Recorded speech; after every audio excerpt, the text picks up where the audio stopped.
Hello friends. सी language सीखने की series में आज हम लोग देखेंगे लेक्चर 3 का पार्ट 1, जिसमें हम पढ़ेंगे data type declaration instruction. In fact हमें पहले ये समझना होगा कि इंस्ट्रक्शन क्या है। लेक्चर 2 में हम लोगों ने आइडेंटिफायर्स देखे थे। तो आज का हमारा ऑब्जेक्टिव है इंस्ट्रक्शन क्या होती हैं और डेटा टाइप डिक्लेरेशन इंस्ट्रक्शन क्या है। इंस्ट्रक्शंस क्या है? इंस्ट्रक्शंस जैसे हम स्टेटमेंट्स या सेंटेंस बोलते हैं, वैसे ही प्रोग्रामिंग लैंग्वेज के अंदर हम उसे इंस्ट्रक्शन बोलते हैं। हिंदी में हम उसे वाक्य बोलते हैं, इंग्लिश में हम उसे सेंटेंस बोलते हैं और प्रोग्रामिंग लैंग्वेज के अंदर हम उसे इंस्ट्रक्शन बोलते हैं। इंस्ट्रक्शंस कमांड होती हैं कंप्यूटर के लिए कि उसे क्या करना है। इंस्ट्रक्शंस 4 तरह की होती हैं: data type declaration instruction, input output instruction, arithmetic instruction and control instruction.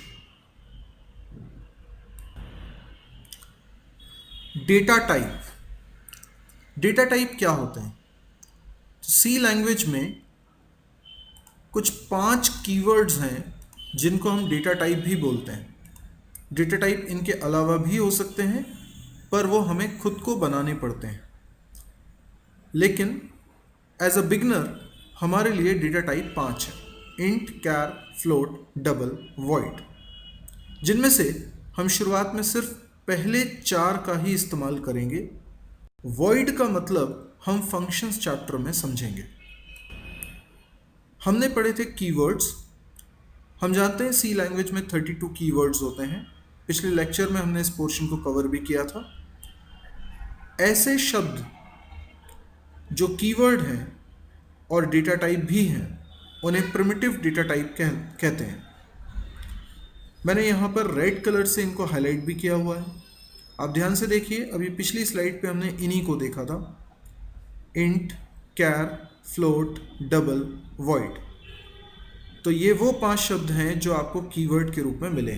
तो किसी भी प्रोग्रामिंग लैंग्वेज में ऐसे डेटा टाइप जो कीवर्ड के रूप में मिलते हैं, उन्हें प्रिमिटिव डेटा टाइप कहते हैं। डिक्लेरेशन स्टेटमेंट के कुछ एग्जांपल्स देखिए। जैसे पहली लाइन में लिखा हुआ है int a, b assign 5।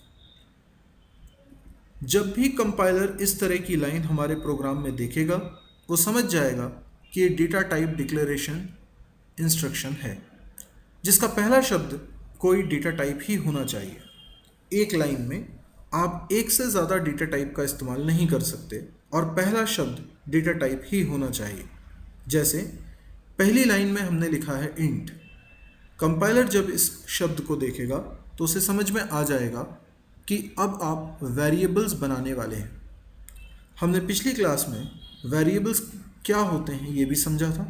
Variables memory में लोकेशंस को दिए गए नाम हैं जहां पर हम अपने डेटा को स्टोर करेंगे।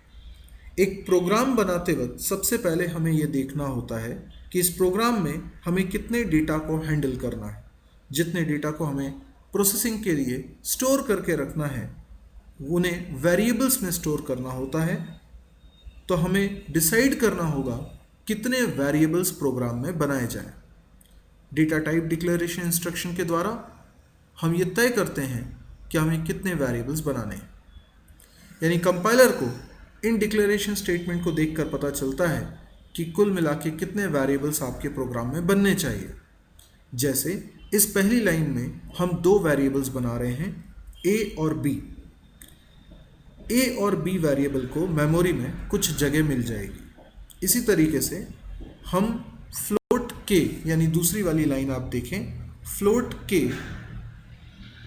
दूसरा वेरिएबल हमने बनाया, पर इस डिक्लेरेशन स्टेटमेंट में हमने फ्लोट डेटा टाइप का इस्तेमाल किया है। आप देख सकते हैं ये चारों स्टेटमेंट्स में हमने अलग अलग डेटा टाइप का एग्जाम्पल लिया है, जिससे कि हमें इन सब में फ़र्क भी समझ में आए। कॉमन बात यह है कि कोई भी डेटा टाइप हो, इसमें से वेरिएबल्स बनाना इनका मकसद है। लेकिन ये अलग अलग डेटा टाइप हैं, इनसे क्या फ़र्क पड़ता है इसको हमें समझना है। यदि इंट लिखा है तो उसकी मदद से बनने वाला हर वेरिएबल 2 बाइट्स मेमोरी लेता है हम डॉस बेस्ड आर्किटेक्चर पर ये सब चीज़ें पढ़ रहे हैं, इसलिए कोई भी यहाँ कंफ्यूज ना हो। विंडो बेस्ड आर्किटेक्चर में इंट वेरिएबल का साइज 32 बिट्स होता है, यानी 4 बाइट्स, जबकि यहाँ पर डॉस बेस्ड आर्किटेक्चर में इंट वेरिएबल का साइज 2 बाइट्स होता है।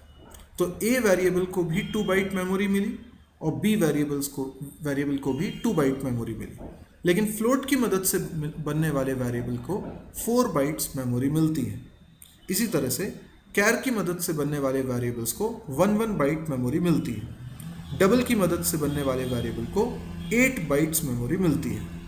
क्या आप इन चारों स्टेटमेंट्स को देखकर ये बता सकते हैं कि कुल मिलाकर कितने वेरिएबल्स यहाँ बन रहे हैं?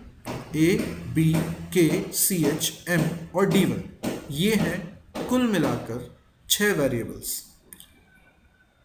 इंट की मदद से बनने वाले वेरिएबल्स में इंटीजर कांस्टेंट स्टोर होता है। फ्लोट और डबल की मदद से बनने वाले वेरिएबल में रियल कांस्टेंट स्टोर होता है, यानी ऐसे नंबर्स जिनमें पॉइंट लगा हो। कैर की मदद से बनने वाले वेरिएबल में कैरेक्टर कांस्टेंट स्टोर होता है। हमने बी को बनाते वक्त उसमें 5 असाइन भी किया है। आप ध्यान से देखें, पहली लाइन में बी असाइन 5 लिखा है। इसको इक्वल टू रीड नहीं करना है, इसको असाइन रीड करना है। ये एक असाइनमेंट ऑपरेटर कहलाता है। सी लैंग्वेज में इक्वल टू किसी और को बोला जाता है। हमने यहाँ पर 5 बी में स्टोर किया है। अगर हमने बी में 5 स्टोर किया है तो ए में क्या रखा हुआ है? ए में अनप्रिडिक्टेबल नंबर है। जब भी हम किसी वेरिएबल को बनाते वक्त इनिशियलाइज नहीं करते हैं तो उस वेरिएबल में जो वैल्यू रखी रहती है वो हमने नहीं रखी, इसलिए वो अनप्रिडिक्टेबल है। ऐसी वैल्यू को गार्बेज वैल्यू कहते हैं। तो सभी वेरिएबल्स में जिसमें हमने इनिशियलाइजेशन नहीं किया है उनमें गार्बेज वैल्यूज़ रखी हुई हैं। हम डिक्लेरेशन के बाद भी वेरिएबल में वैल्यू इनिशियलाइज कर सकते हैं। तो ये कोई ज़रूरी नहीं होता कि जब आप वेरिएबल डिक्लेयर कर रहे हैं उसी वक्त आप वैल्यू भी इनिशियलाइज करें। ये डिक्लेरेशन स्टेटमेंट्स कंपाइलर के लिए होते हैं ताकि कंपाइलर को वेरिएबल्स के नाम का पता चल सके, और पूरे प्रोग्राम में अगर इन नाम को इस्तेमाल करेंगे तो कंपाइलर को उसका मीनिंग समझ में आ सकेगा।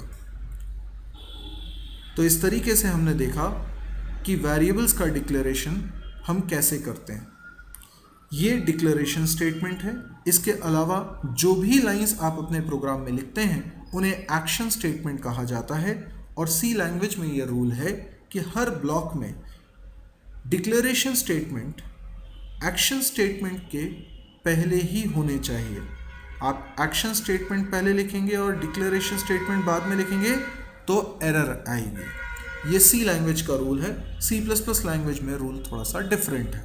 वहाँ पर हम एक्शन स्टेटमेंट के बाद भी डिक्लेरेशन स्टेटमेंट लिख सकते हैं। यदि आपको डेटा टाइप डिक्लेरेशन इंस्ट्रक्शन का ये चैप्टर पसंद आया हो तो आप इस वीडियो को लाइक करें, इस चैनल को सब्सक्राइब करें और आगे और भी वीडियोस देख सकते हैं।